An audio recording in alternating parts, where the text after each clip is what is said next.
ফরিদপুরের ভাঙ্গা উপজেলায় ঘটেছে এক হৃদয় বিদারক ঘটনা।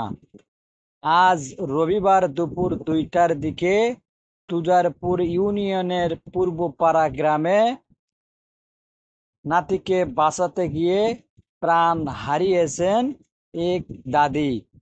স্থানীয় সূত্রে জানা যায়, নিহত দাদির নাম আখি বেগম, বয়স ৬২ বছর।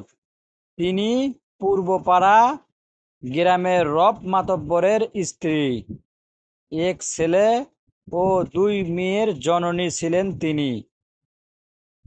ঘটনার বিবরণে জানা যায়, দুপুর ১টার দিকে আখি বেগম তার ছেলের মেয়ে ৬ বছরের ছোট্ট মিথিলাকে নিয়ে বাড়ির পাশের পুকুরে গোসল করতে যান।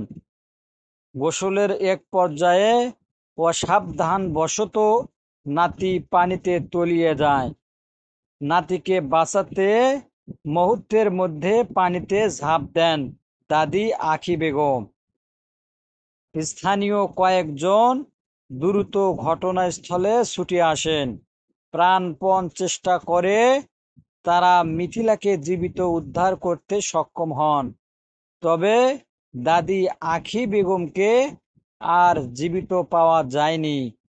প্রায় আধা ঘন্টা খোঁজাখুঁজির পর ৩০ ফুট দূরে পানির নিচ থেকে তার মরদেহ উদ্ধার করা হয়।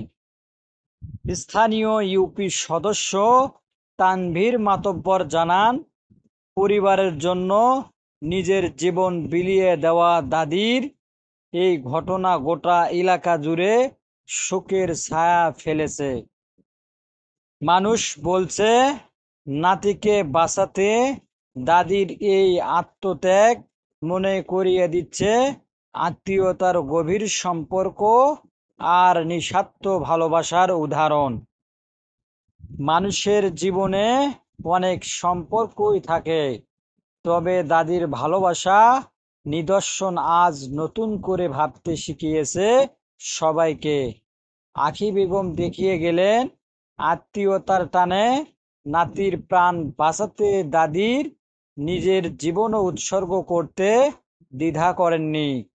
তার এই আত্মত্যাগ শুধু একটি পরিবারের নয়, পুরো সমাজের কাছে এক অনন্য শিক্ষা।